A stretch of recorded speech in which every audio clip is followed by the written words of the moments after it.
Zee 24 तास एक पाऊल पुढे। जिल्हा रुग्णालयात रुग्णांची प्रचंड हेळसाळ होते। गेल्या आठवड्यात व्यवस्थापनाच्या हलगर्जीपणामुळे दोघांचा मृत्यू झाल्याचा आरोप होतोय आणि हे सगळं घडतंय ते औषधं आणि यंत्रणा योग्य वेळी उपलब्ध होत नसल्यानं। नाशिकच्या जिल्हा रुग्णालयातला हा फलक, सिटी स्कॅन मशीन बंद असल्याचा हा पुरावा। ही अत्यावश्यक सुविधा तर बंद आहेच, त्याचबरोबर सलाईन्स, औषधाच्या गोळ्या आणि इंजेक्शन्सही या रुग्णालयात उपलब्ध नाहीये। हा सावळा गोंधळ आहे नाशिकच्या जिल्हा रुग्णालयातला। अशी परिस्थिती असतानाच एका रुग्णाचा मृत्यू झाल्यानं नातेवाईकांनी नर्सेस आणि स्टाफला मारहाण केली। त्यामुळे नर्सेसनी काम बंद आंदोलन पुकारले। रविवारीही एका अर्भकाचा मृत्यू झाल्यानं जिल्हा रुग्णालयाचा भोंगळ कारभार पुन्हा चव्हाट्यावर आलाय। औषध खरेदी मध्यवर्ती पद्धतीनं होत असल्यानं हा गोंधळ होतोय।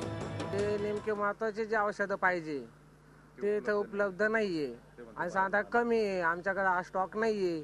मग आम्ही कुठे जाणार चौकशीला? त्यांना जर विचारणा केली तर मग आम्हाला माहिती नाही। पेशंटची स्टेटमेंट असताना कसं आहे, ते महिलांनी पुरुषांनी आम्हाला मारहाण केली, आमचे सिस्टर स्टाफ सर्व लोकांना का तुम्हीच मारून टाकलं म्हणे। डॉक्टर विक्टर सगळे हजर होते, तरी असताना लगेच आमच्यावर त्यांनी हल्ला केला, बायांनी माणसांनी। एखादं इंजेक्शन संपलं तरी लाल फितीच्या परवानग्या द्याव्या लागतात। मेडिकलच्या रिटेल दरानं सलाईन्स मुंबईतले आरोग्य संचालक खरेदी करतात, त्यामुळे दर्जा दूरच कमिशनसाठी आरोग्य व्यवस्था वेठीला धरले जाते की काय असा प्रश्न निर्माण झालाय।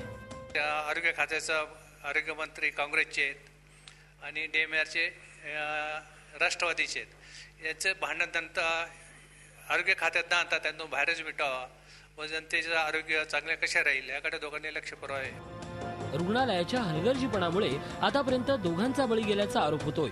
आता दोघांचे बळी गेल्यावर तरी प्रशासनाला जाग येणार का असा प्रश्न नाशिककर विचारतायत। झी 24 ताससाठी योगेश खरे, नाशिक। झी 24 तास एक पाऊल पुढे।